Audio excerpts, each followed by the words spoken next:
Well, good afternoon, everyone. My name is Jake Fry. I am the pastor of Emmanuel Baptist Church, and I'm here to bring you the midweek word for this week. This week, I want to talk with you about a very sobering subject, but something that we really need to consider. Um, if most of you who listen to this podcast know me pretty well, and if you're friends with me on Facebook, and I believe all of you are, um, you probably saw last week I made a post about a pastor who had really fallen into sin and had disqualified himself. Now, looking back, he's probably disqualified himself permanently from pastoral ministry. And if you don't know, this is not going to be a rehashing of any kind of details or anything like that. That's not what I want this to be. But um, just to give you an idea of who this is, and this is a pretty big story in some mostly Baptist circles, maybe Presbyterian circles as well. There's probably some overlap there, but Dr. Steve Lawson um, was the not lead pastor, but his title was lead preacher at Trinity Bible Church in Dallas. Spoke at a lot of conferences. If you're familiar with R.C. Sproul, and did the Ligonier Conference.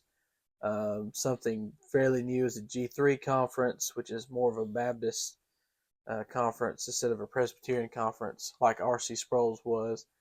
Um, was the dean, I believe, the dean of um, studies for like you're getting your doctorate in ministry, your DMin at the seminary that John MacArthur started, which is the Master's Seminary.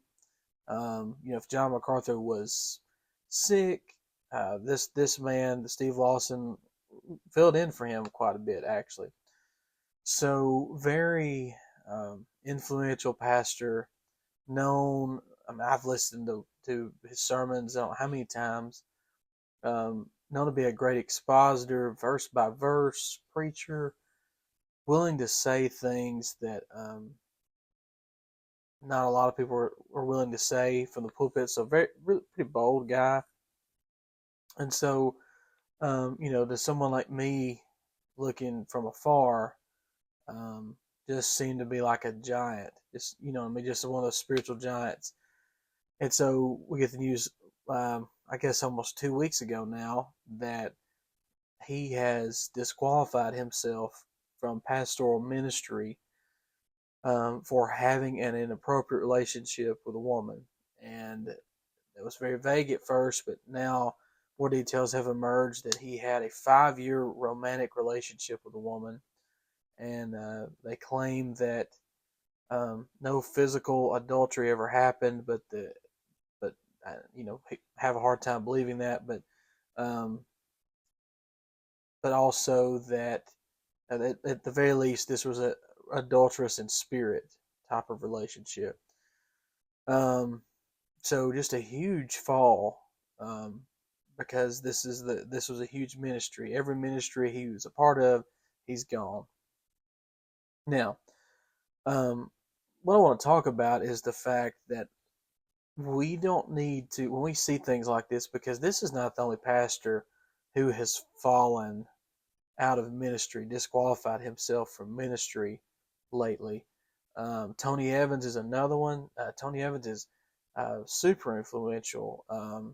Even has the Tony Evans Study Bible under the CSB translation, which is like the Lifeway translation, the Holman translation, that's sold basically through the Southern Baptist Convention. I mean, through Lifeway, right? So there's several pastors who have fallen lately, and I will tell you, um, it sends a chill down my spine every time I hear of another pastor who has fallen and disqualified himself. And I think that when these things happen, whether it's a pastor or not, and someone takes a huge fall, someone does something that destroys their family, maybe it destroys their livelihood, And it's not because of some outward um, circumstance. It is because of a decision that they've made.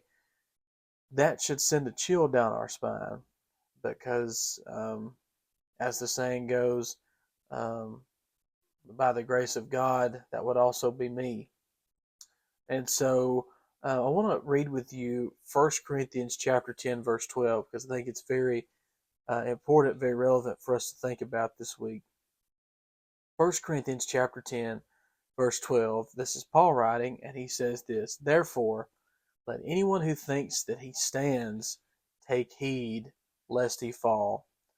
Now, something that we need to know about 1 Corinthians chapter 10 is that Paul has been writing in the first 11 verses about the things that happened to Israel's fathers in the wilderness, what happened to Moses. And we know that there were a whole generation of Israelites who died in the wilderness because they doubted God, and they wandered for 40 years until all of them died. And even Moses, who, I mean, let's be honest, Moses is probably, I think it's safe to say, Moses is probably the most important, outside of any theophanies, that is, appearances of the pre-incarnate Christ, or outside of any action of God. Moses is probably the most important person in the Old Testament. Maybe David or Abraham, but Moses is definitely up there. And you remember, Moses didn't even get to go to the promised land because he sinned against God. The first time they were asking for water out in the desert, they thought they were going to die, not have any water. Moses is told by God to strike the rock, and so he struck the rock, and water flowed from the rock. The second time that happened, God told Moses to speak to the rock, but in his anger, Moses struck the rock again instead of speaking to it, and God punished him for that and told him he would not um, go into the promised land because he had been unfaithful to the Lord and disobedient to him. Now, there's a whole lesson in speaking to the rock and striking the rock that has to do with Jesus Christ, and the fact that he was a one-time sacrifice. He didn't have to be struck more than once. But the point of all this is, even Moses fell in some way. I mean, this is the same man who received the Ten Commandments in Mount Sinai. This is the same man who asked to see the glory of the Lord, and God said, "Well, listen, if you look at my face, you'll die, but I'm going to hide you in the cleft of the rock, and then you can look after I walk by." And he saw the afterglow of the glory of the Lord, and he had to wear a veil over his face because his face was shining so bright. This same man had a moment of weakness.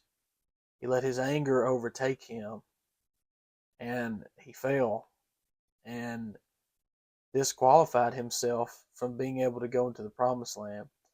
Steve Lawson, so we thought was a spiritual giant, um, had a moment of weakness at one point when this all started, and then lived for 5 years deceiving people. And I will just tell you that what we need to do, especially with these biblical accounts, but also when we see people do these things in our own lives today, when we see these things happen, the last thing we need to do is point our finger and say, "I would never do that."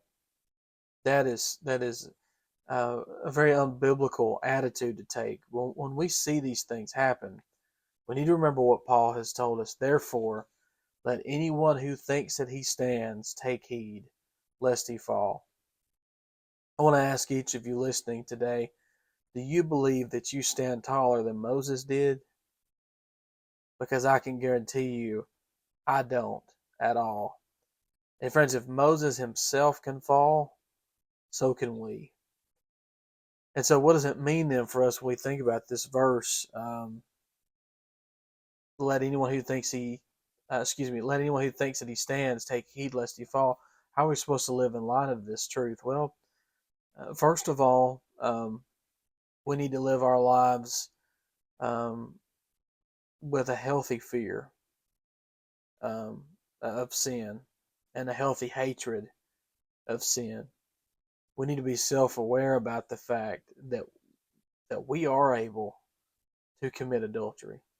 We are capable to have lust in our heart. We are capable of fraud and theft and slander. I mean, we're capable of doing these things. We have a sinful nature within us. And then that means we need to take proper measures, which is why it is so important to be in the church regularly, where we can be accountable with each other and um, enjoy worshiping together, spending time together. That only happens at the church. Um, I think it means too that uh, yes, we need to have. Notice I said we need to have a healthy fear, but we don't need to be scared until we're paralyzed um, with fear. Because the next verse, verse 13 says, "No temptation has overtaken you that is not common to man. God is faithful, and He will not let you be tempted beyond your ability. But with the temptation, He will also provide the way of escape, that you may be able to endure it." So, friends, understand that yes, we all fight temptation, but something we need to remember as we take heed lest we fall is that God has provided a way of escape. As Christian people, we are not bound by sin. We do not have to fall into sin. There is a choice to make. And I want to encourage you to walk with the Lord. Holiness is not something that we can put on when we walk into church on Sunday mornings and then take off when we leave. Put it back on Sunday night, take it off. Put it back on Wednesday night, take it off. That's not the way it works. Holiness is something that we do every day.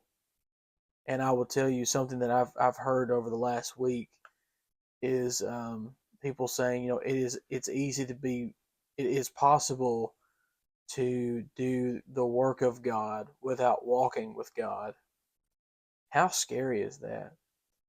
So, brothers and sisters, let's not think because we're serving the Lord that means we're walking with Him. Friends, I want to encourage you to seek the Lord Jesus with all your heart, to follow Him and love Him. Seek Him harder than you have ever sought Him, because Satan is doing everything he can to attack the church and tear it down. But Jesus has told us He's not going to let that happen. And whatever temptation you're dealing with today, I want you to know that we have a high priest who sympathizes with us, who's been tempted in every way as we've been, yet He is without sin. And He loves us and cares about us. And whatever your temptation is, you can hand it over to Jesus, and He'll help you.